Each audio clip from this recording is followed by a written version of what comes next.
É esse processo que quando você acha que é só você que pode fazer e dá conta de fazer, é o início de um grande processo ou de depressão, ou de estafa, ou consequências somatizadas no seu corpo, não é? De enfermidades, né? E isso é o que? Insegurança, né? Como que se eu sair dali, alguém vai assumir aquele lugar e aí acabou para mim.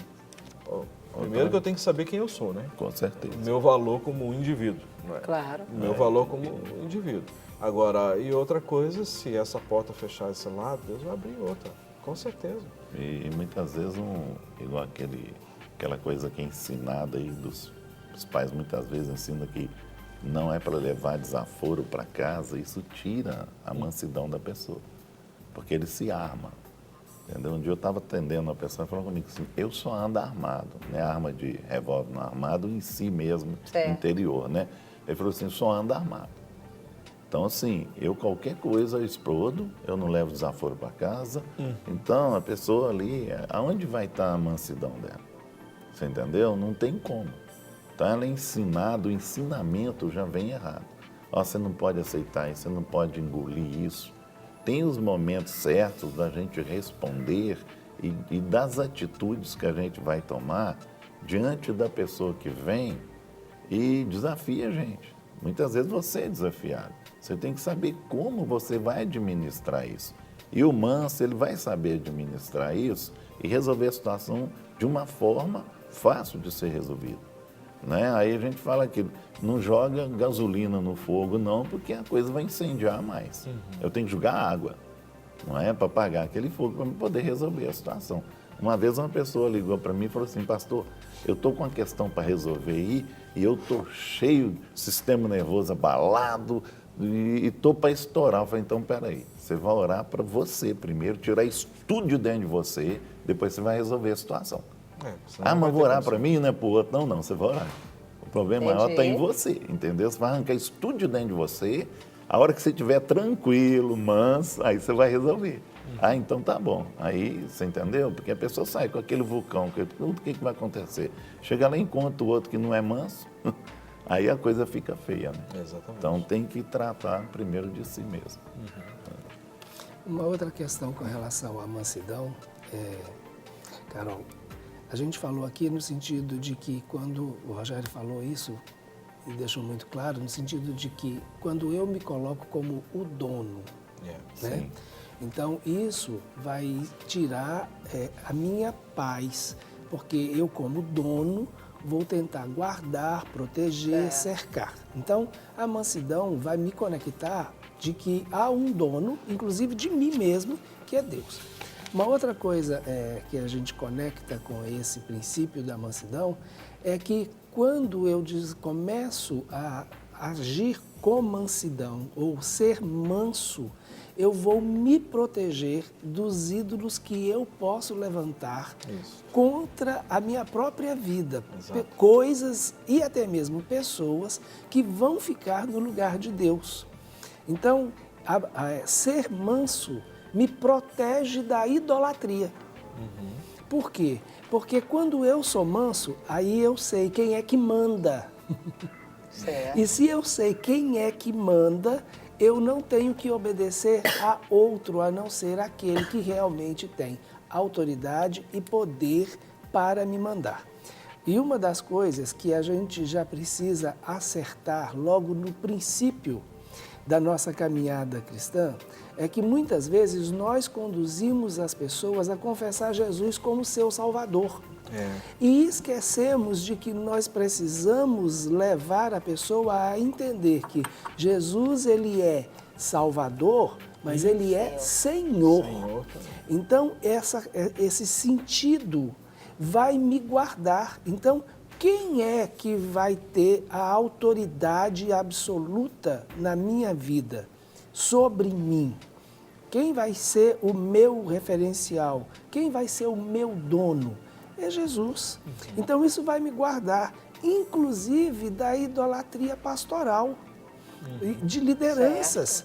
Então eu sabendo que Jesus é o meu dono, E que o líder é uma pessoa que o Senhor colocou na minha vida para me conduzir a Ele. O meu líder não vai ser a minha fonte, porque eu fiz do Senhor Jesus o meu dono. Eu vou guardar, inclusive, a minha liderança. Porque se eu estabeleço o meu líder como um ídolo para mim, eu estou trazendo um peso muito grande para ele e até mesmo uma responsabilidade que ele não tem que ter comigo. Né? Então, a mansidão, vou ser obediente a ele sim, vou respeitá-lo como meu líder, vou honrá-lo como meu líder, vou entender que ele é a autoridade de Deus sobre a minha vida, mas tem um lugar no trono e esse lugar no trono só pode ser preenchido por Jesus, que é o meu Senhor. Isso que o Rogério falou é muito importante, porque nós poderíamos resumir o conceito de quem são os mansos. Os mansos são aqueles que não são donos de nada, ou melhor, somos apenas mordomos. Somos mordomos. Vamos ser cobrados, sim, se nós administramos bem os bens que foram confiados nas nossas mãos, não é, Carol? Então, assim, no sentido de que um mordomo, ele tem que administrar bem. Por isso que quando eu falei, se o carro está estacionado no escuro e tal, então assim, eu poderia ter estacionado num lugar mais claro. Então, eu não quero ser leviano, nem tampouco alguém irresponsável. Mas por quê? Porque existe uma cobrança que vai vir como mordomo, ou seja, o mordomo da minha família, eu sou mordomo dos bens que o senhor tem confiado a mim, da minha casa, o carro e outras coisas. Ele te empresta, né? Para eu usar para a glória dele, não é? Então, por isso que gera mansidão no coração. Porque, o que diz o texto? Bem-aventurados os mansos, porque herdarão. Então, assim, quem que vai herdar? Só os mansos, entendeu? Vão herdar o quê? Herdar o reino que Deus tem preparado para todos nós, não é? E o reino de Deus já inicia aqui. Né? Eu acho uma coisa interessante aqui, Mateus 5,5. O manso, ele olha por igual. Ele não é nem a mais nem menos do que o outro. Achei que 5,5. Dois números 5, né? Igualzinho, né? Eu achei interessante isso. Eu estava olhando aqui, falei, interessante, né? Porque a gente tem que olhar, a gente tem que ser nem a mais nem a menos, que a pessoa olhar. A medida certa, né? Medida certa, achei que 5,5 é a medida certa, achei legal. Chegou até uma pergunta aqui de uma telespectadora querendo saber para vocês discriminarem com mais detalhes as qualidades de um manso. Eu colocaria uma qualidade essencial. Não existe manso que não obedeça. A obediência é o princípio básico. Então, para mim, é obedecer. Agora, uma coisa muito interessante, o que significa obedecer? Obedecer é fazer o que se manda, na hora que se manda e do jeito que se manda.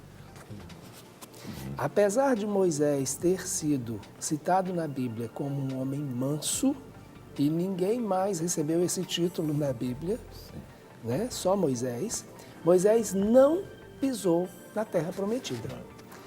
Por quê? Porque ele não fez do jeito que se mandou. Isso é sério. Entendeu? Então, o que Deus argumentou com Moisés? Você não me honrou diante da congregação. Apesar de que Moisés, naquele momento, mesmo sendo manso, estava vivendo um momento de pressão, mas ele foi além do que Deus falou com ele para fazer. Então, ser manso significa a essência, né, da mansidão, a obediência. Você obedece quando você se submete. Você obedece quando você reconhece que o outro tem autoridade e é senhor sobre você. Você obedece quando o valor não está naquilo que você está fazendo, mas para quem você está fazendo. Exatamente. Entendeu? Você não obedece para ser bonzinho. E essa é uma diferença. Ser manso não significa ser bonzinho. Nem banana. Nem banana. Nem banana. Ele pode ter o pulso firme, ser firme. Exatamente. Chamar a atenção na hora que tem que chamar, né? Fazer as coisas do jeito que tem que ser feito. Eu acho uma qualidade do manso respeito. Respeitar o outro, respeitar o limite do outro, Você entendeu? A pessoa mansa, ela respeita. Ela sabe respeitar o limite do outro, sabe a hora que vai falar. Uma coisa que a pessoa tem, que eu percebo, é paz. Ele tem isso. paz. Muito Quer dizer, bem. minha paz vos dou, ou seja, mas se nós cumprirmos os princípios de obediência no Pai. Então, assim, por isso que o Rogério falou aqui, não é o cara bonzinho, o homem bonzinho. Tem tanto homem bonzinho por aí, né? A gente atende tanto homem bonzinho lá. E aí ele sabe tudo sobre Jezabel. E aí aponta o dedo para a mulher, que a mulher é Jezabel, que não sei o quê, mas ele nunca consegue se enxergar como um Acabe, né? Então esses são os bananas que a gente fala, né? É o bonzinho da casa, é o bonzinho de todo mundo, mas não consegue pegar o touro no chifre, entendeu? Assumir as suas responsabilidades de homem, nem tampouco a masculinidade, né? Ele é masculino de gênero, né? Mas assim, hombridade é diferente, é a atitude, é outra história. Uma diferença Eu fiquei entre pensando duas. que o manso também, ele não cede às pressões. Ele tem uma conduta estável. Independente do que aconteça ao redor, ele se mantém. Ele para pensar também, né? É porque... Não sabe que- toma atitudes precipitadas, entendeu? Porque Ele o para ansioso ele pensar. toma atitude precipitada, não é? Porque ele quer sair logo daquela situação.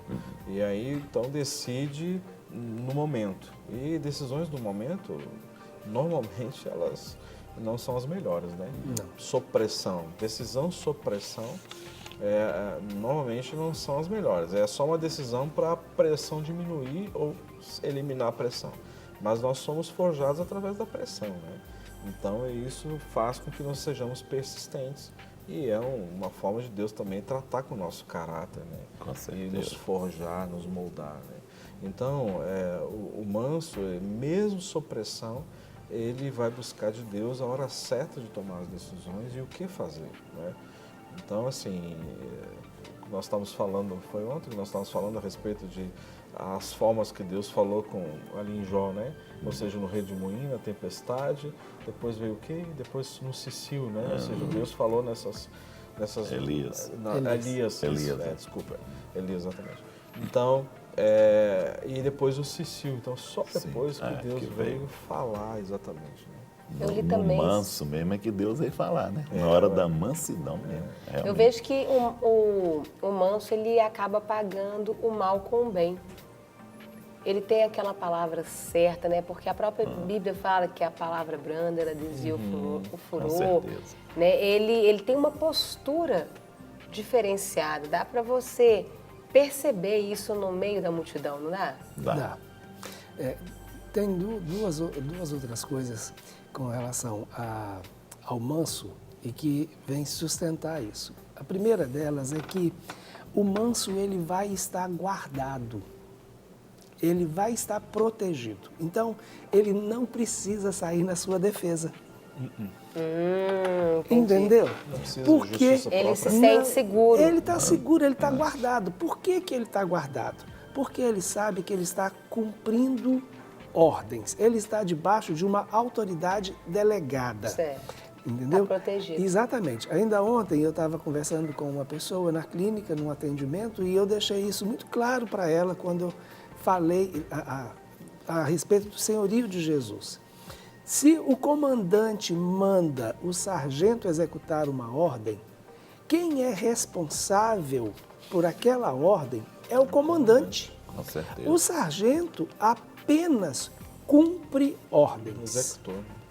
Entendeu? Então, ele não tem responsabilidades pelos resultados.